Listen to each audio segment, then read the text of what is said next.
Your spending is out of control, or you're looking to budget better. Financial control is a learned skill to help you with your own money management to budget your lifestyle. Take back control over your finances to help you succeed in your first 365 days to success.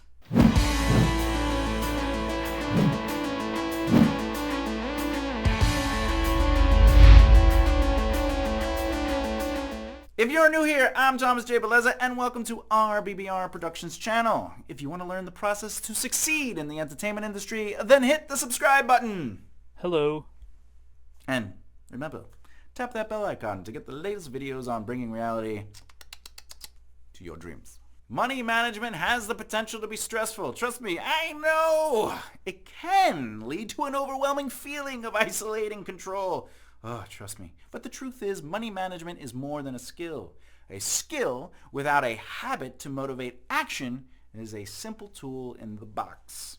To break free of financial chains holding you down, take back your control with money through a series of developing habits. Yeah, that's right. Included in these new line of thinking comes changing the brain to see money differently. No one step will help you reclaim mastery over your finances. There are several habits you should reevaluate in your everyday life. Be willing to make those habit changes in order for growth to take hold. Please take into consideration the path which should lead you to a new mindset or how to organize your money flow. Inevitably, every choice you make must come at the price of time, patience, and a specific order to achieve financial goals. Keep in mind the process to success, longevity, and of course your purpose all have variables. Take what I teach you in this video and the following series with a sense of intrigue. Take notes, then do your due diligence. Research, research, research.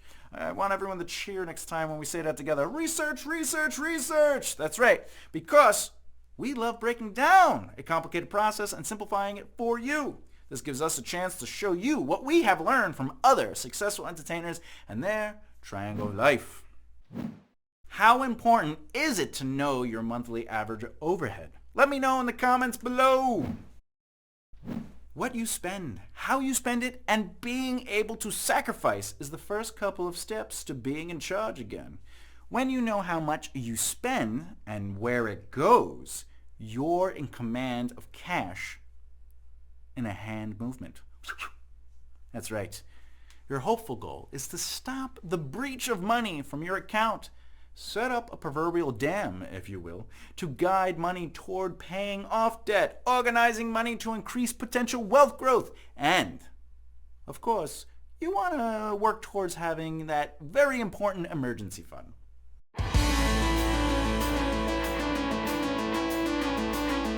Balance your income and outcome the best you can. The best offense is always a strong defense. We can only defend ourselves when we have data. The more data, the greater our plan of defense, which allows us to attack with a powerful offensive opportunity. How do we do this? Well, I could say take a long, hard look at the last 12 months of what money was earned, where it came from, and how much was taken out of it. Look at your expenses in the same way. Analyzing stuff is good behavior. Analyze its behavior to take control. When you see where money is coming in or out, you have a chance to look back at it to analyze its behavior more clearly, or more specifically, your spending earning behavior. Being aware of this will give you a chance to adjust, your behavior to spend less, or you could potentially take notice to where your time is being placed to earn income. You might find you are giving too much time for too little return. What do you earn per minute net? Oof, Jesus, think about that. Is your time worth more than that? The first rule to increase your wealth is literally spend less than you earn. How do we do that? Adjust your expenses so what comes in is more than what goes out. You might realize you are spending way more on a lifestyle instead of the needed elements of survival. When growing wealth, You must sacrifice in the beginning to the point where you have control over your money. And your money gives you control over your time, because wealth is more than money. It's time freed to live the life you want to live. This is why we cancel our extra luxuries to allow our variable needs to become priorities over our wants. You may think you need that 10th pair of sneakers, the newest iPhone when your phone is fine, the best television, even have a car that defines your lifestyle. What's that saying that makes us broke? Oh, yes. Fake it till you make it. No, sacrifice now till you make it, so you can afford a lifestyle that doesn't take all you worked for away.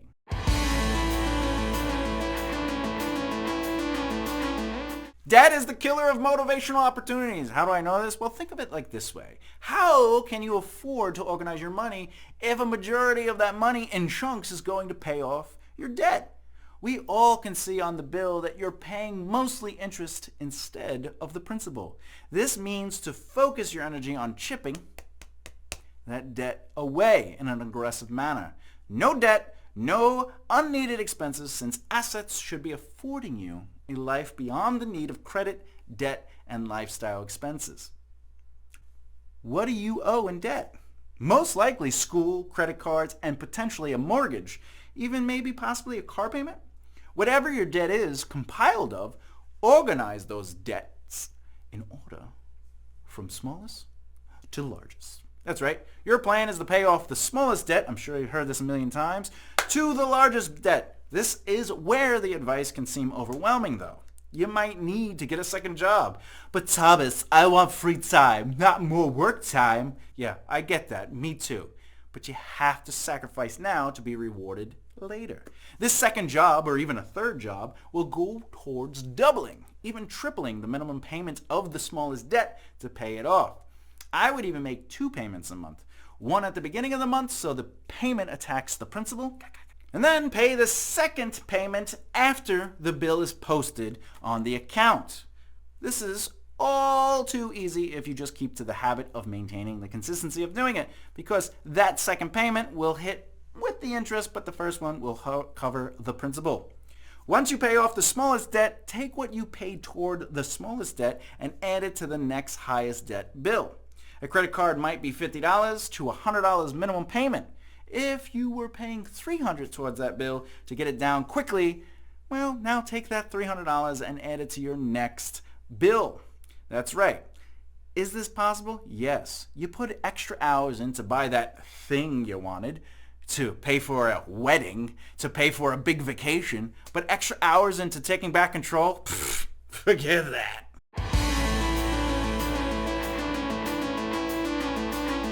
Once you have a debt gone, your next goal is to save up an emergency fund to protect you. Why? Because it protects you. Why? Because it protects you. Your first goal for an emergency fund should be $1,000 to start. This will eventually become a 5th account in your money organizing skills. 5th? Yes, 5th. Because 1 will be a foundation account, which has your safety net threshold within it. Your bills are paid through this. 2, security account. What's that? We'll get into that. 3, growth account. 4, dream account. And 5, emergency account. That's right. I like that idea. Now, over time, you will have 6 to 12 months of an emergency fund within this account. You have to earn the right to continue making that kind of money. Hello. What earns you the right to place more money into this account? Well, a strong budget that is allocated to do so. When you have saved your $1,000 emergency fund, now work on securing 3 to 6 months of a safety net threshold within your foundational account. This will give you the earned right to activate your 60-40 split. It's like a superhero in the world of wealth development. Trust me. What this equates to is the ability to take any money earned over your safety net and split it by 60-40. What does that even mean? The 60% is divided evenly into your 4 accounts: security, growth, dream, and emergency fund. That's right.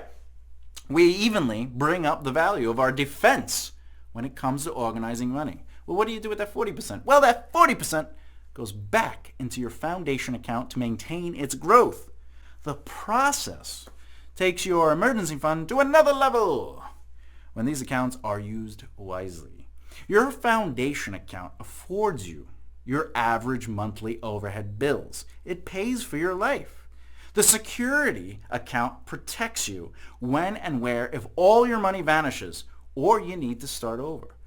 Growth account gives you the right to invest into assets, and dreams are awarded that I want desires. And of course your emergency fund pays for things when it goes wrong, like you need to fix something, I don't know, like a car.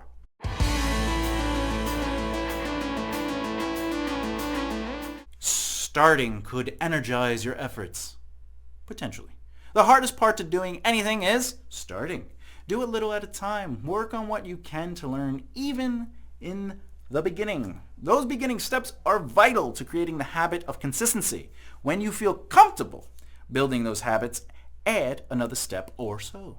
Consistency will come with habit building. And as you grow these habits, so will your confidence in doing what you do to maintain control through that consistency. Maintain that energy by sticking to a regiment. That's right. For a new behavior to become automatic, it will take, on average, 66 days, but can take longer depending on your due diligence. This is another reason some motivational advice suggests you make your bed in the morning. My God, why would I do that? Because by making your bed in the morning, you have already accomplished one thing before your day starts. This is also influencing a new habit through discipline. Do this with money management skills and your tools too. Your consistency will lead to victory. Work on developing these new habits through daily regimens to accomplish specific goals, turning your actions into results that are designed to maintain order in your own hands' control. Victory is the solution to taking back control over your finances. When you naturally partake in strong, healthy money management habits, you are now in control of your financial stability instead of your money controlling you.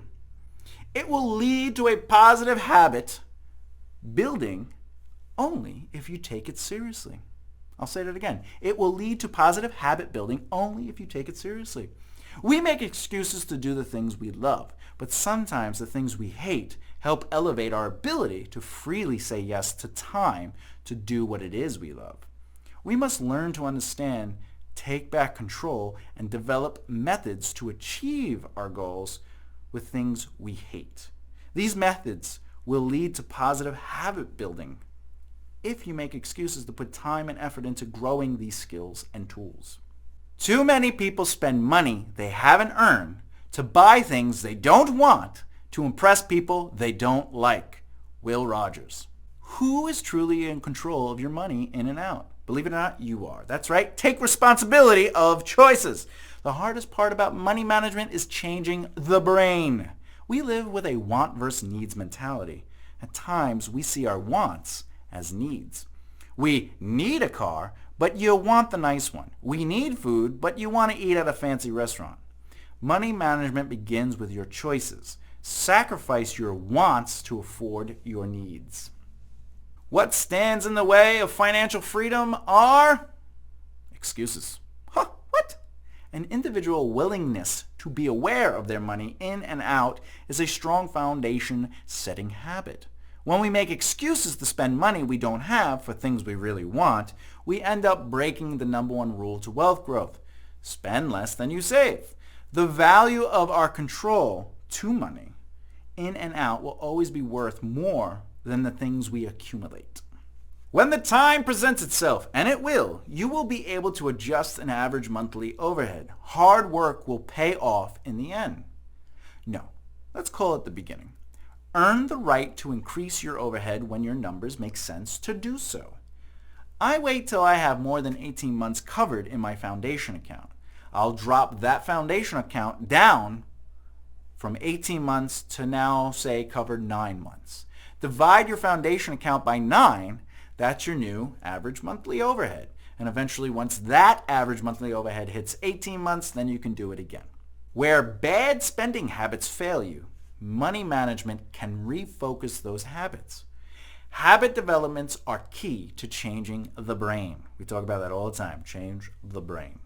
What good is budgeting if a budget is not maintained? What's the point of creating spending caps if you are unwilling to stay within those caps? Skills with a plan are useless without training the brain to create physical habits of action. Why? Because you want to take consistent steps forward to build those strong, healthy habits. Why, when we look back at how many years have passed by, it's shocking. We're like, oh my God. Well, because 1 year has gone quickly. 2, 3, even 5 years can blink on by without ever seeing it happen. Why is this important to know? Well, see, habit building takes on average about 66 days. Change the way you spend, save, and organize today. If on paper it will take you 3 years to get back on top, start now, instead of 3 years from now when the time is gone. How? Time after time, I've seen money come and go. I've lived a lifestyle that was afforded to me. I've even lived in situations where I looked broke, was broke, or heading toward a broke life. I was a musician, that should say a lot, for about 10 years of my youth, which means during that time, at any given point, I was too young to have a grasp on money management. I spent money unwisely, and I had to break free of being the responsibility of my parents. So I became proactive in how I handled my money. When push comes to shove, all your plans start with a financial plan. That plan will show you in detail where you are at financially. This gives you a starting point, as your plan should also show you where you are heading. Interestingly enough, it will absolutely have an intricate path laid out for you to follow. So now you know where you are starting, what needs to be accomplished, and how to accomplish said venture. Want to be a band, a comedian, an actor, a writer? Do you want to, maybe, start a company? All business career ventures need startup capital to get the most out of their fighting chance. Relying on your skill level to afford you a return in your efforts will lead you down a poor exchange of time for close to zero money. Every venture begins with knowing what you have, what you need to accomplish your goal, and how to get that money there. Take these video lessons on money management to reorganize the way you see money. A skill is nothing without an initiative to implement change consistently. I believe you are capable of doing anything you want in this life. So, learn the tools to run your life like a business to afford you a chance to explore the passions within your wants. What we do is not our job. Our job rewards us financially to do what we do passionately. What you learned today is only as useful as what you do with it tomorrow. That's right. High Voice Tom says it. It must be true. We deeply appreciate the love and support you are giving our channel. And of course, if you're new here and got this far, please subscribe for the future content. Have questions? Let me know in the comments below. As always, show us you love us with a comment, or, I don't know. You could be like, that high voice. What are you doing with your mouth right now, Thomas? I don't know. Anyway, I'm Thomas J. Baleza. And remember, your success is best with a team. So work together, grow together, and rise together to bring reality to your dreams! Oh dear.